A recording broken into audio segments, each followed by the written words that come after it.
Hello बच्चों, स्वागत है आपका हमारे यूट्यूब चैनल पर। आज हम लोग फाइनल अकाउंट में कुछ नई बात सीखेंगे। इसके पहले वाले वीडियोज में हमने बात की थी कि कैसे फाइनल अकाउंट के अंदर में trading account and profit and loss account बनाते हैं। लेकिन एक बैलेंस शीट था जो फाइनल अकाउंट का सबसे लास्ट पार्ट होता है, उसे आज के क्लास में हम लोग सीखने वाले हैं। तो अगर आपने हमारा पहले का वीडियो नहीं देखा है बच्चों, तो इट इज़ एडवाइजेबल कि आप प्लीज़ आप उस सारे वीडियो देख लो, ताकि कोई भी क्लासेस आपको समझ में आने लगेगी आगे की सारी। तो चलो, आज के क्लास में हम अपने क्वेश्चंस के थ्रू फाइनल अकाउंट को पूरी तरह से सीखने की कोशिश करते हैं। आपके सामने ये क्वेश्चंस है जिसमें लिखा है कि following is the trial balance of Aamir Khan. ठीक है, trial balance of Aamir Khan. Prepare trading and profit and loss account, यानी ये भी बनाना है, ये भी बनाना है for the year ended 31 March 24 and balance sheet as at that date. यानी आपको तीनों चीज बनाना है। हमारे सामने ये फॉर्मेट तैयार है। एक लेजर है जिसको हम 2 पार्ट्स में डिवाइड करेंगे। एक पार्ट ट्रेडिंग का होगा, दूसरा पार्ट प्रॉफिट एंड लॉस का होगा। ऐसा मैंने पहले भी करके आपको दिखाया हुआ था।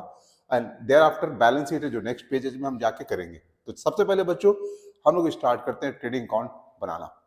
ट्रेडिंग अकाउंट के लिए हमने बात की थी कि आपको 4 आइटम पहले देखने हैं। The first one is purchase. तो फर्स्ट वन इज परचेज, ये फर्स्ट रैंकिंग देंगे। इसके साथ देखेंगे क्या रिटर्न्स आउटवर्ड या परचेज रिटर्न आपके क्वेश्चंस में है, तो ये है। तो फर्स्ट में ये नहीं देखना था बच्चों, सॉरी, फर्स्ट में हमें ये देखना था, सेकंड में हमें परचेज देखना था और परचेज रिटर्न भी हमें देखना था। तो ये पहले आपको करना है। पहले स्टॉक लिखना है, ओपनिंग स्टॉक 18,000,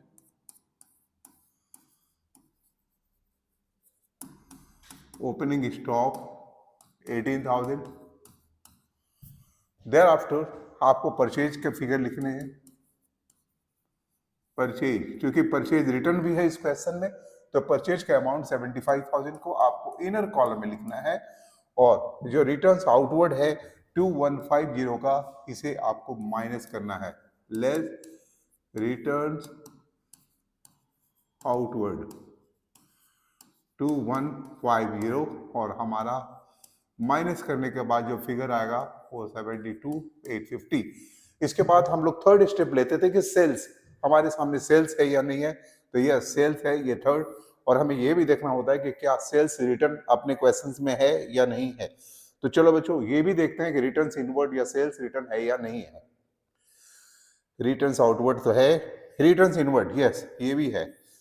तो रिटर्न्स इनवर्ड हमारा 1500 का है और सेल्स हमारा है 1,56,000 का। आपको सेल्स पहले लिखना है 1,56,000 और उसमें से लेस करना है रिटर्न्स इनवर्ड 1500 और ये माइनस करके 154,500 हमें यहाँ लिखना है। तो ये हमारा स्टेप इस तरह से होता है। एंड फोर्थ स्टेप में मैंने बात की थी पहले भी कि आपको क्लोजिंग स्टॉक लिखना होता है, जो कि outside the trial balance given होगा। ये है 20,000, इसे हम यहाँ देते हैं क्लोजिंग स्टॉक। क्लोजिंग स्टॉक का ट्रीटमेंट हम 2 प्लेसेस में करते हैं, एक यहाँ और दूसरा बैलेंस शीट में। हमने अपने अर्लियर वीडियो में आपको एक फॉर्मेट बना के इसकी चर्चा की थी। हालांकि इसका ट्रीटमेंट क्यों हम ऐसा करते हैं, इस पर भी हम आज डिस्कशन करेंगे ना। इतना कर लेने के बाद आपको क्या देखना होता है कि ट्रेडिंग अकाउंट में नॉमिनल अकाउंट के डायरेक्ट नेचर के एक्सपेंसेस कौन कौन से हैं। तो चलो टिक लगा के इसको बताते हैं। ऊपर से देख रहे हैं यहाँ कैरेज इनवर्ड है, यस ये डायरेक्ट नेचर का है।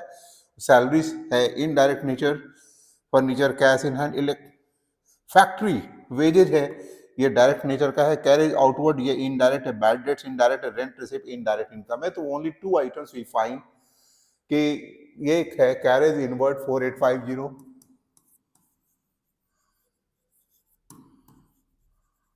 कैरेज इनवर्ड 4850 एंड आपको फैक्ट्री वेजेस दिया हुआ 18,500,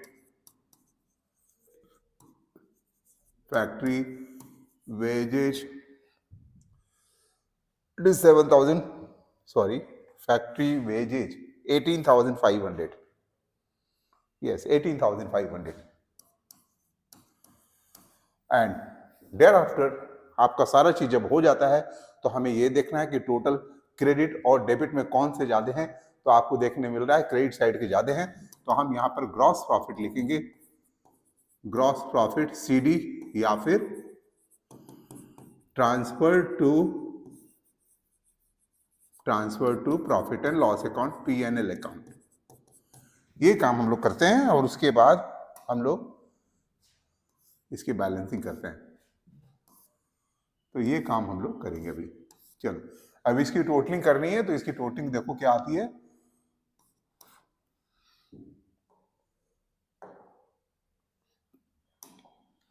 174,500, यहाँ भी 174,500, और इसमें से इसकी टोटलिंग माइनस करके हम यहाँ लिखेंगे, मैंने करके रखा हुआ, मैं देख के लिख देता हूँ just 60,300।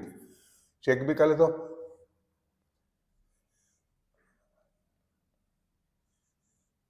Yes this is correct. तो इस तरह से हमारा ट्रेडिंग अकाउंट बन जाता है। Thereafter we will proceed for the profit and loss account, जो कि यहां पर हम लिखेंगे by gross profit transferred from trading account and the amount is worth 60,300। And thereafter हम देखते हैं कि नॉमिनल अकाउंट के इनडायरेक्ट नेचर के कितने आइटम हैं। तो चलो उसको भी हाईलाइट करते हैं। ऊपर से हम लोग देखते हैं रेट्स एंड टैक्सेस, ये है इनडायरेक्ट नेचर के। फिर आते हैं सन्ड्री क्रेडिटर्स, सैलरीज, सैलरीज है, ये इनडायरेक्ट नेचर का है। देयर आफ्टर अगेन आते हैं कैरेज आउटवर्ड है, बैड डेट है, और रेंट रिसीव्ड चूंकि क्रेडिट में है तो ये क्रेडिट वाला हम क्रेडिट साइड में लिखेंगे by rent received and the amount is 4750। ठीक है, और इनडायरेक्ट नेचर के सारे आइटम को हम लिखते हैं यहां, I think rates and taxes 2150।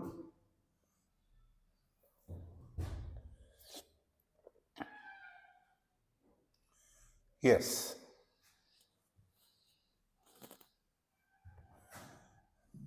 To rates and taxes 2150। The first item, second item हमारे यहाँ पर सेलेक्टेड है, सैलरीज 12,000 है, सैलरीज है 12,000। सैलरीज के बाद हमने सिलेक्शन किया हुआ है कैरेज आउटवर्ड 300,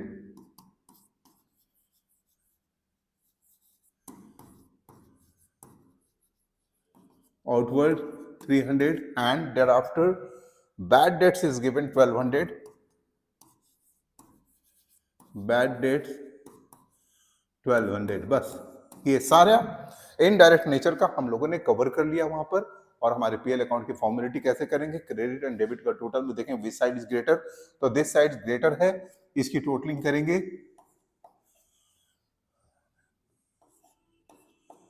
65,050। एक बार चेक कर लूं, यस 65,050 आ रहा है। और इसमें से इन सबको माइनस करने के बाद जो अमाउंट आता है बच्चों, वो मैं लिख लेता हूं 49,400। टाइम की भी सेविंग होगी ना। नेट प्रॉफिट आया है जिसे हमें कैपिटल में भेजना है, transferred to capital account. Always know कि profit, net profit will increase the balance of capital and net losses होते हैं that will decrease the balance of capital. तो ये बात आपको समझनी चाहिए। चलो बच्चों आप इसके स्क्रीनशॉट एक बार कर लो।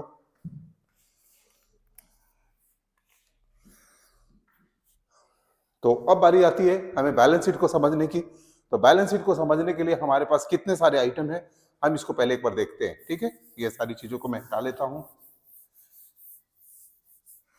जो जो नॉमिनल अकाउंट के आइटम हैं उनको छोड़ दिया जाए, यानी कि जिसको हमने इसमें कंसीडर कर दिया है उसको अगर छोड़ दिया जाए तो डेबिट बैलेंस वाले रिमेनिंग आइटम असेट के होंगे और क्रेडिट बैलेंस वाले लायबिलिटीज के होंगे। बड़ा सिंपल है ना, समझा क्या बोला मैंने, कि नॉमिनल अकाउंट को अगर इससे हटा दिया जाए तो जो भी अकाउंट होंगे वो तो आइदर रियल अकाउंट के होंगे या पर्सनल अकाउंट के होंगे। तो रियल अकाउंट के होंगे तो ऑलवेज डेबिट बैलेंस होगा तो असेट में जाएंगे, पर्सनल अकाउंट के होंगे डेबिट वाले असेट में जाएंगे, क्रेडिट वाले लायबिलिटीज में जाएंगे। तो बड़ा सिंपल सोचना है, रट्टाबाजी नहीं करनी है आपको। तो आप खोजते हैं अब हम लोग सबसे पहले पहले डेटर मिलता है जिसका डेबिट में बैलेंस है, ये असेट में जाएगा। प्रीमाइसेस असेट में जाएगा। फिर कैश एट बैंक असेट में जाएगा। कैरेज इज सन्ड्री क्रेडिटर्स ये लायबिलिटीज में जाएगा। फर्नीचर असेट में जाएगा। कैश इन हैंड असेट में जाएगा। कैपिटल लायबिलिटीज, तो लायबिलिटीज में सिर्फ दो चीजें जा रही है। तो सबसे पहले बच्चों हम लोग लायबिलिटीज वाला फॉर्मेलिटीज करते हैं, पहले कैपिटल को लिखते हैं, उसके बाद सन्ड्री क्रेडिटर्स को लिखते हैं।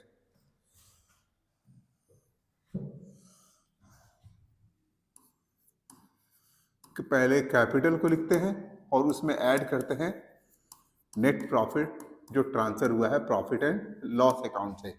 तो देखो यहां पर कैपिटल का बैलेंस 1 लाख है, कैपिटल का बैलेंस है 1 लाख एंड 49,400 का आपका प्रॉफिट हुआ है, ये मिला के हो गया 1,14,400।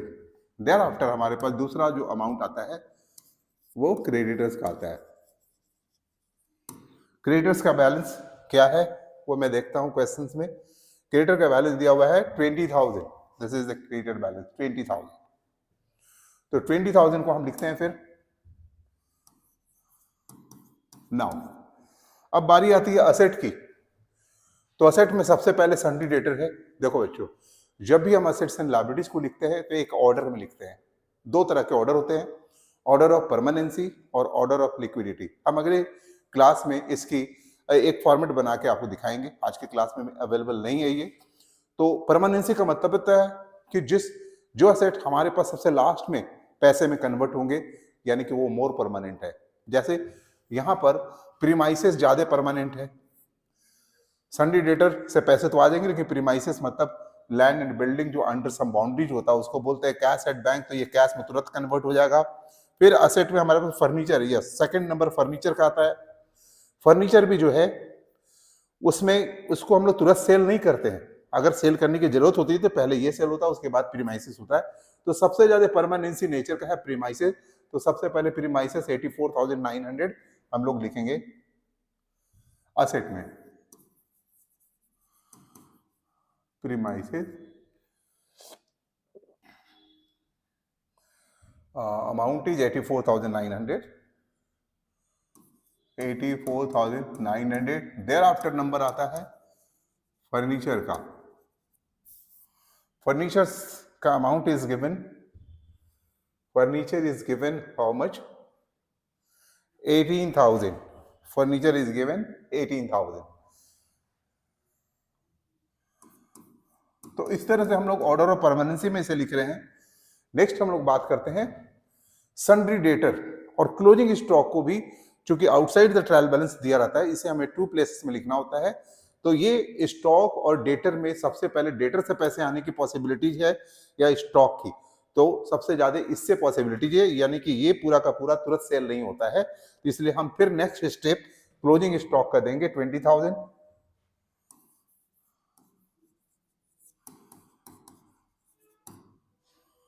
एंड देयर आफ्टर हमारा नेक्स्ट नंबर आता है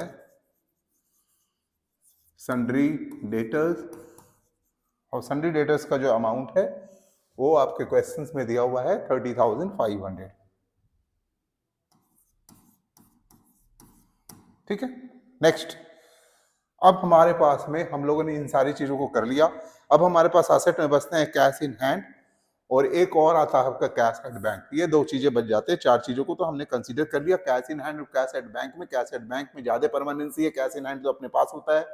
तो कैश एट बैंक 8500 लिखेंगे।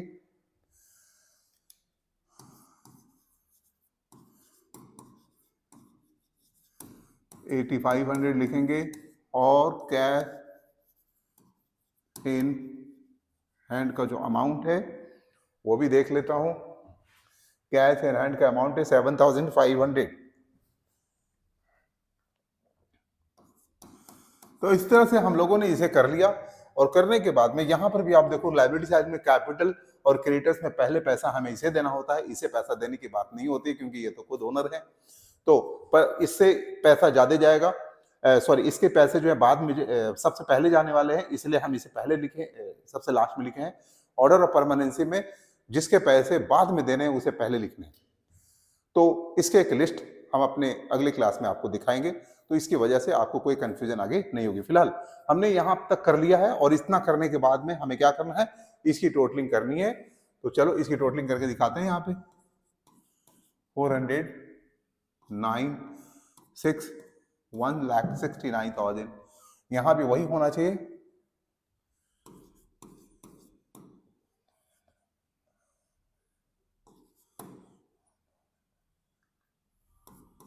यस, आप इसकी स्क्रीनशॉट कर लो बच्चों पहले।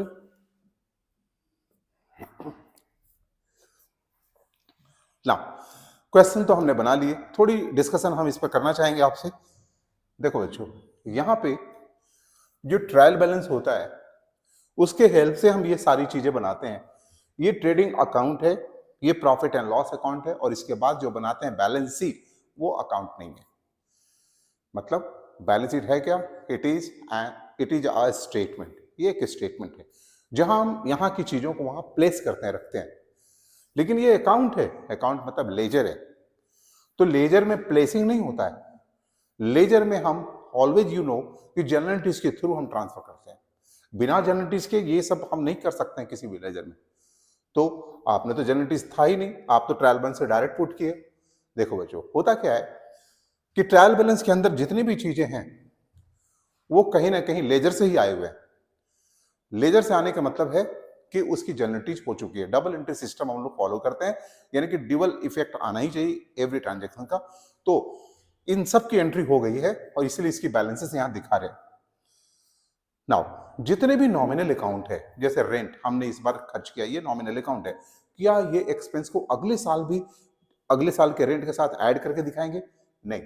इस साल का एक्सपेंसेस, इस साल का इनकम को हम इसी साल मैच करा के प्रॉफिट या लॉस निकालेंगे।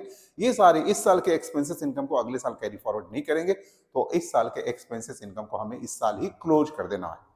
क्योंकि ट्रायल बैलेंस में जितने भी आइटम है ये डेबिट में है, इसका मतलब क्लोज नहीं, इसका डेबिट बैलेंस है, और इसको क्लोज करने के लिए हमको क्रेडिट करना पड़ेगा। तो we further pass journal entries, और इसे बोलते हैं क्लोजिंग एंट्री। सारे नॉमिनल अकाउंट को हम क्लोज करते हैं। जैसे यहां पर परचेज अकाउंट है, इसे क्लोज करना है, तो मान लीजिए इसके लिए क्लोजिंग एंट्री क्या होगा, क्योंकि ये डायरेक्ट नेचर का है तो हम ट्रेडिंग अकाउंट में क्लोज करेंगे। तो एंट्री होगा trading account debit to purchase, क्योंकि परचेज का डेबिट बैलेंस है, क्लोज करने के लिए इसे ट्रांसफर करना होगा, तो इसे क्रेडिट करेंगे। इस एंट्री के साथ आपका परचेज का बैलेंस खत्म हो जाता है, और ट्रेडिंग अकाउंट के लेजर में डेबिट में हम लिखते हैं टू परचेजेस। तो ये टू परचेजेस जो लिखा हुआ है ना, वो इस क्लोजिंग एंट्री की वजह से होता है। अभी ओपनिंग स्टॉक है, ठीक है, ओपनिंग स्टॉक है, इसका डेबिट में बैलेंस चल रहा है 18,000, ये ओपन है, इसको क्लोज करने के लिए इसे क्रेडिट करना होगा टू स्टॉक, और यहां पर जिसमें हम ट्रांसफर करेंगे उसको डेबिट करना है। जिसमें ट्रांसफर करने के लिए हमें यह देखना है कि ये नेचर किसका है, डायरेक्ट या इनडायरेक्ट। अगर ये डायरेक्ट है तो ट्रेडिंग में, इनडायरेक्ट होता तो प्रॉफिट और लॉस में डालते। अब इस एंट्री को देखो, इस एंट्री की वजह से जब लेजर पोस्टिंग करेंगे तो ट्रेडिंग अकाउंट के डेबिट में लिखेंगे टू स्टॉक, जो वहां लिखा हुआ है वो इस एंट्री की वजह से हो रहा है। तो आपको एक बात समझ में आ रही होगी कि सारे नॉमिनल अकाउंट को ईयर के एंड में क्लोज कर दिया जाता है, either by transferring into trading account और to profit and loss account. Profit and loss account का एक एग्जांपल देखते हैं। यहां पे लिखा हुआ है रेट्स एंड टैक्सेस, जिसकी डेबिट बैलेंस है। रेट्स एंड टैक्सेस की डेबिट बैलेंस अभी ओपन है, but it has to be closed at the end of the year. कैसे क्लोज होगा, ये डेबिट है तो इसे क्रेडिट करना होगा, रेट्स एंड टैक्सेस। और किस में क्लोज करना है, तो इसका नेचर है डायरेक्ट नहीं बल्कि इनडायरेक्ट, तो हमें प्रॉफिट एंड लॉस अकाउंट में ट्रांसफर करना होगा। तो वी पास दिस एंट्री, और इस एंट्री की वजह से ये अकाउंट तो क्लोज हो गया, लेकिन प्रॉफिट एंड लॉस अकाउंट पर लेजर में तो अपीयर हो जाएगा ना। और ये डेबिट हो रहा है तो इसके डेबिट में हम लिखेंगे टू रेट्स एंड टैक्सेस। यही तो लेजर पोस्टिंग का काम है जो हम करते हैं। तो आप देखो प्रॉफिट एंड लॉस अकाउंट के डेबिट में ये लिखा हुआ है, यानी यहाँ जो भी चीज लिखे जा रहे हैं वो सारे के सारे इस क्लोजिंग एंट्री की वजह से लिखे जाते हैं। तो ये बात आपको समझ में आनी चाहिए। जैसे रेंट है, यहाँ पर रिसीव्ड है, ये क्रेडिट में है, इसे हमें क्लोज करना है तो इसे डेबिट करना होगा सबसे पहले, rent received account debit to. अब सवाल उठता है, रेंट रिसिप्ट को हम क्लोज करने के लिए डेबिट तो कर दिए, लेकिन डेबिट अंदाजी तो नहीं कर सकते, एक ट्रांसफर एंट्री के थ्रू करते हैं। हमें आइदर ट्रेडिंग और पीएल में ट्रांसफर करना होता है। Rent receipt comes under indirect in nature, so ये पीएल अकाउंट में ट्रांसफर होगा और हम एंट्री ये करेंगे। अब आप बच्चों देखो, इस एंट्री में रेंट एंड रिसिप्ट तो कैंसिल आउट हो रहा है, लेकिन पीएल अकाउंट का जो लेजर बनाएंगे उसके क्रेडिट में तो लिखेंगे ना बाई रेंट रिसिप्ट। तो देखो आपने ये जो लिखा है ना, वो इस एंट्री की वजह से लिखा है। तो सबसे पहले आप इसकी भी स्क्रीनशॉट कर लो। किसी भी चीज को बना लेना ठीक है, आसान होता है, लेकिन उसके लॉजिक को समझना उससे भी ज्यादा जरूरी होता है, ताकि फ्यूचर में कभी भी आपको कोई प्रॉब्लम नहीं हो। फिलहाल अभी एक चीज की बात करेंगे। आपको भी पता है कि ये जो चैप्टर अभी हम करा रहे हैं, इसको बोलते हैं final account without adjustment. Without adjustment का मतलब ट्रायल बैलेंस के आइटम के हेल्प से ही हमें बनाना होता है ये फाइनल अकाउंट। लेकिन आपको पता है कि आपके क्वेश्चन में क्लोजिंग स्टॉक ट्रायल बैलेंस के बाहर दिया रहता है। ऐसे कई सारे आइटम अगले चैप्टर में जाएंगे तो ऐसे कई सारे पॉइंट्स क्लोजिंग स्टॉक के अलावा रहेंगे, जिसको आपको एडजस्ट करना होता है at the time of making final account. तो बच्चों, हम इस चैप्टर में भी थे, एक चीज को एडजस्ट कर ही रहे हैं ना, तो ये एक तरह से एडजस्टमेंट ही है। अब इसके बारे में बात करते हैं। क्लोजिंग स्टॉक के बारे में बहुत कंफ्यूजन बच्चों को होती है। देखो, जो चीजें ट्रायल बैलेंस के अंदर है उसकी तो ड्यूअल इफेक्ट वाली एंट्री हो चुकी है, लेजर में पोस्टिंग हो चुकी है। लेकिन जो बाहर में उसकी एंट्री नहीं हुई, तो सबसे पहले we have to pass journal entries for this.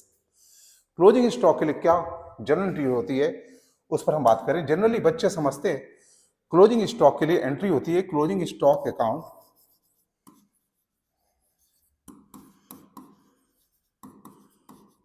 Debit to trading account. Generally बच्चे ये समझते हैं, ये याद भी रहता है बच्चों को, जब कभी हम पूछते हैं तो बच्चे यही आंसर देते हैं। ठीक है, ठीक है, सही है। देखो, ये एंट्री को ट्रायल बैलेंस के बाहर अगर लिखा हुआ है क्लोजिंग स्टॉक तो ठीक है, लेकिन एक्चुअली में एंट्री क्या होती है पहले इस पर डिस्कशन कर ले। सिर्फ एंट्री रट तो लिया ना, इससे काम नहीं बनने वाला है। देखो बच्चों, होता क्या है कि हमने जब ये ट्रेडिंग अकाउंट हम बनाते हैं तो ये सारे एक्सपेंसेस को लिखते हैं। क्या ये सारे एक्सपेंसेस को हम मैच कराएंगे सेल्स से? नहीं, क्योंकि सेल्स के साथ हम उसी एक्सपेंसेस को मैच करेंगे जो एक्चुअली में हुआ है। अब गुड्स हमने 1 लाख के खरीद रखे हैं, लेकिन 20,000 का गुड्स सेल ही नहीं हुआ, तो हम एक्सपेंसेस के लिए 1 लाख के एक्सपेंसेस को कंपेयर करेंगे सेल के साथ। ये जो 20,000 के गुड्स बच गए उसको हटाकर 80,000 के एक्सपेंसेस के साथ कंपेयर करेंगे। तो ऑब्वियस है कि 80,000 के साथ ही करना होगा। तो ये तो 1 लाख का इस कॉन्सेप्ट बता रहा है ना, तो ये 20,000 का जो आपको क्लोजिंग स्टॉक अवेलेबल उसे तो हटाना पड़ेगा ना, माइनस करना होगा ना। तो माइनस करने के लिए हम एक एंट्री पास करते हैं। क्लोजिंग स्टॉक जो हमारा बच जाता है वो हमारा रियल अकाउंट की तरह काम करता है। तो हम बच्चों एंट्री क्या करते हैं, क्लोजिंग स्टॉक अकाउंट डेबिट 20,000 जो बच गया रियल अकाउंट उसको एसेट की तरह ट्रीट करेंगे। और ये क्लोजिंग स्टॉक चूंकि परचेज हमारा 1 लाख का है, एक एग्जांपल की बात कर रहे हैं, उसमें से 20,000 का अगर बच गया है परचेज, तो उस परचेज को हम कंसीडर नहीं करेंगे, एक्सपेंसेस नहीं मानेंगे, तो वो परचेजेस को हमें कैंसिल आउट करने के लिए क्रेडिट करना पड़ेगा। तो आपको ये एंट्री करना पड़ता है। सच सही एंट्री यही होता है। लेकिन होता क्या है, अभी आपने सीखा कि हम हर नॉमिनल अकाउंट को ईयर के एंड में क्लोज कर देते हैं, तो ये परचेज को भी तो क्लोज करना होगा। This is a nominal account और ये क्रेडिट साइड में है, इसे क्लोज करने के लिए हम डेबिट में लाएंगे।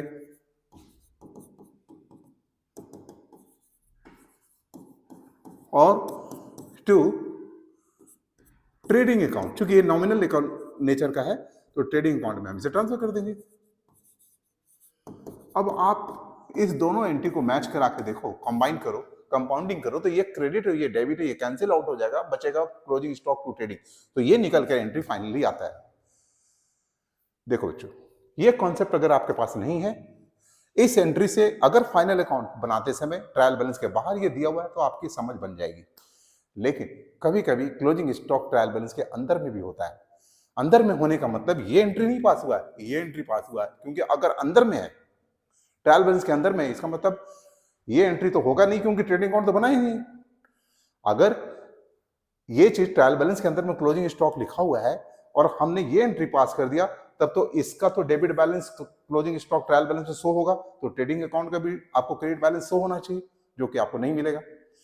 इसीलिए जब ट्रायल बैलेंस अंदर में शो होता है तो इसका मतलब ये समझा जाना चाहिए कि ये वाली एंट्री पास हुई है और इस एंट्री की वजह से परचेजेस मेरा माइनस हो चुका है और क्लोजिंग स्टॉक का डेबिट बैलेंस आपको वहां दिखेगा, और जिसे रियल अकाउंट ट्रीट करते हुए आपको सिर्फ और सिर्फ असेट में शो करने की जरूरत है, फिर से हमें ट्रायल बैलेंस में ट्रेडिंग अकाउंट में दिखाने की जरूरत नहीं है। लेकिन यही चीज अगर ट्रायल बैलेंस के बाहर लिखी हुई है तो आप इस एंट्री के थ्रू समझ सकते हो कि ट्रेडिंग अकाउंट इसमें क्रेडिट है, तो उसके क्रेडिट साइड में हमें बाई क्लोजिंग स्टॉक लिखना चाहिए जो हमने लिखा। लेकिन क्लोजिंग स्टॉक का भी तो डेबिट बैलेंस है, this is not being closed, तो इसको भी हमको दिखाना होगा, तो ये असेट में दिखाया जाता है। तो ये कॉन्सेप्ट आपको आना चाहिए। अभी हम ओपनिंग स्टॉक की बात करें, एंट्री में हमने ओपनिंग स्टॉक को तो क्रेडिट कर दिया, तो ये तो कैंसिल आउट हो गया ना, तो फिर इसे कहीं शो करने की जरूरत नहीं है, ये कैंसिल आउट हो गया। लेकिन क्लोजिंग स्टॉक के केसेस में क्या पहले से ट्रायल बैलेंस में क्लोजिंग स्टॉक था? नहीं, ये कैंसिल आउट नहीं हो रहा है, इट इज बीइंग ओपनड, और जब ओपनड है तो हमें कहीं ना कहीं शो करना होगा as per the nature of account, और ये रियल अकाउंट है, इसीलिए ये चला जाएगा आपका असेट में। तो ये कंफ्यूजन बहुत बच्चों को रहती है कि क्लोजिंग स्टॉक को टू प्लेसेस में क्यों देते हैं। तो बच्चों फिलहाल ये वाली पॉइंट भी आप एक बार स्क्रीनशॉट कर लो।